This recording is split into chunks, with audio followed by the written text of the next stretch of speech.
Olá pessoal, continuando o método NRCS ou SCS, né? Esse vídeo agora que é a parte 2 é um vídeo bem curto, só para mostrar um pouquinho de detalhamento do parâmetro CN, tá? Na verdade, aí está dizendo que são os parâmetros S e CN, mas a gente já viu na videoaula da parte 1 do método que o S é 25.400 dividido pelo CN menos 254, tá? Então o S é função do CN. E o que é que influencia no CN? Curve number. O grupo hidrológico de solo. Então, a impermeabilidade é crescente de A para D. O A é o tipo de solo mais permeável. O B é o segundo mais permeável.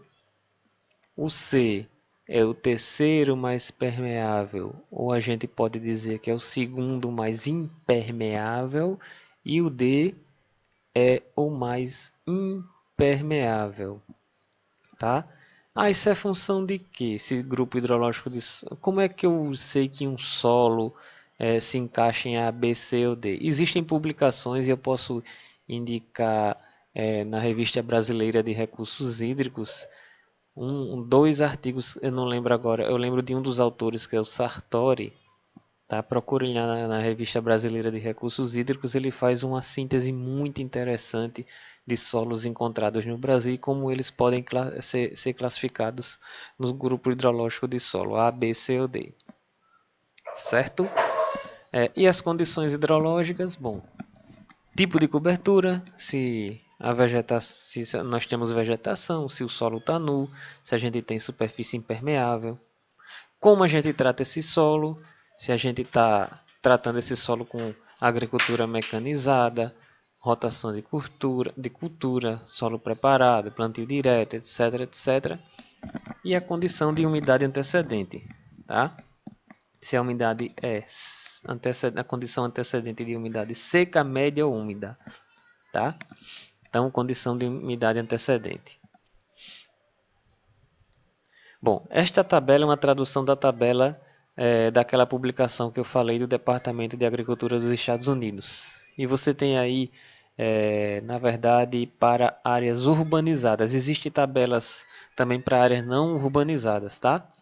Então, por exemplo, se eu estou trabalhando num distrito residencial com lotes de tamanho médio, né?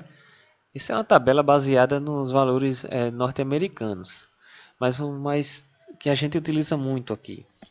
Então você tem lá nessa parte aí da esquerda os tipos de áreas, assim, ruas, estradas, esses lotes, por exemplo, de 5 metros quadrados ou menos, 1.000 metros quadrados, 8.000. Você tem ali espaços abertos, gramados, parques, campos de golfe, com condições pobres, razoáveis ou boas. Você vê então que nessa parte da esquerda você tem como o solo está sendo tratado, com as condições hidrológicas, né? Se é vegetado, se não é, se é impermeável. Na parte de impermeabilização você ainda tem valores médios de área impermeável, tá?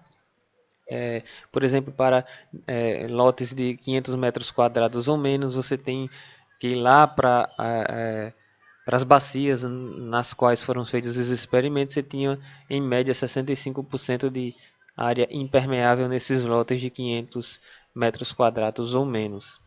Tá? E lá na direita você tem os grupos hidrológicos de solo.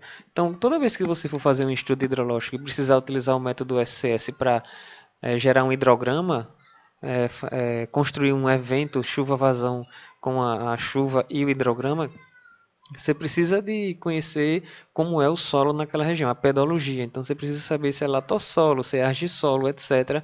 De forma que depois você vai numa publicação que eu já falei no slide anterior, né? Você vai em publicações que fazem a relação desse tipo de solo com o grupo A, B, C ou D, e aí você tira o CN em função desse tipo de solo e em função do uso do solo. Então você tem a cobertura do solo, como ele está sendo usado, como ele está sendo coberto, e a sua condição hidrológica, você tem um tipo de solo. Eu posso ter um tipo de solo, por exemplo, D, numa área impermeável de lotes de estacionamento pavimentadas. E aí eu vou ter um CN de 98. Como eu posso ter um tipo de solo A, ou seja, com boa capacidade de infiltração, num lote grande de 8.000 metros quadrados, ou seja, 46 seria o CN, o valor do CN 46, tá? Mas se nesse mesmo lote de 8.000 metros quadrados eu tiver um solo tipo D, já sobe o CN para 82, certo? E embaixo você tem uma série de condições para as quais essa tabela foi elaborada. Condições médias de escoamento superficial, né? Abstração inicial 20% de S, tá? Os percentuais aí médios de área impermeável, né? Área de drenagem diretamente conectada ao sistema de drenagem, certo? E aí você tem uma série de condições pelas quais foi construída essa tabela. Você tem também, vamos ver aqui, valores de CN mostrados são equivalentes àqueles de pastagem. Aqui em cima, né, você tem um asterisco, tá? Você tem, não está muito bom aqui não essa minha tabela, alguns números fugiram, mas vocês vão lá na publicação e vocês acham, tá? Da publicação USDA 1986. Ainda dá para você baixar tranquilamente na internet, certo? Enfim, é uma tabela que todo mundo utiliza. Por exemplo, na área urbana, quando a gente quer trabalhar uma vazão máxima, tá? A gente quer estimar um hidrograma de projeto, a gente utiliza uma tabela como essa no método SCS. E aí, por exemplo, você tem uma condição anterior à ocupação com CN, sei lá, em torno de 70, né? E aí depois que você impermeabiliza, coloca um loteamento, esse CN sobe para, sei lá, 80, tá? Uma coisa interessante é que assim como o método racional, se você tiver uma área heterogênea, você faz a média ponderada dos valores de coeficiente de escoamento C.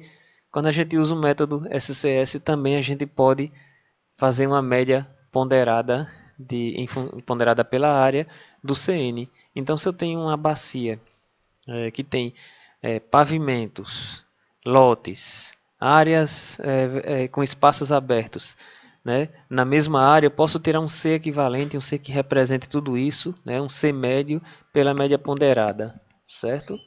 Então, é isso, pessoal. Por enquanto, temos aí mais esse vídeo. Obrigado.